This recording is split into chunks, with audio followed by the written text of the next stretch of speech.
বাংলাদেশে আওয়ামী লীগের রাজনীতি করার কোনো অধিকার নেই বলে মন্তব্য করেছেন জাতীয় নাগরিক পার্টি এনসিপির আহ্বায়ক নাহিদ ইসলাম। দুপুরে জুরাইন কবরস্থানে জুলাই গণঅভ্যুত্থানে শহীদদের কবর জিয়ারত শেষে তিনি আরও বলেন, বিচার ও রাজনৈতিক ঐক্যমতের মাধ্যমে আওয়ামী লীগ নিষিদ্ধের বিষয়টি সুরাহা হতে পারে। আরও জানাচ্ছেন নজরুল ইসলাম।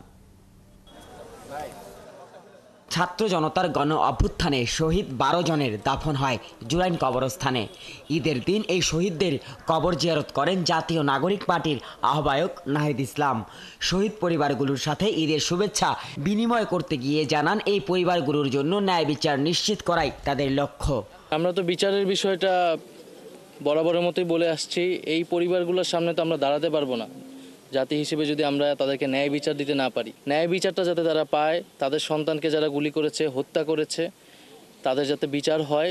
দল হিসেবে আওয়ামী লীগের নিবন্ধন বাতিলের দাবি জানিয়ে নাহিদ বলেন, আগামী নির্বাচনে আওয়ামী লীগের কোনো মার্কা থাকবে না, এটাই তাদের চাওয়া। আমরা মনে করি বিচার এবং রাজনৈতিক ঐক্যমতের মাধ্যমে আওয়ামী লীগ বিষয়ে যে সুরাহা, যে নিষিদ্ধের যে বিষয়টি, সেটি সমাধান হতে পারে। কিন্তু আপাতকালীন হিসেবে আমরা বলছি যে আওয়ামী লীগের নিবন্ধনটি বাতিল করা উচিত। ফলে আওয়ামী লীগ মার্কা আগামী নির্বাচনে থাকবে না।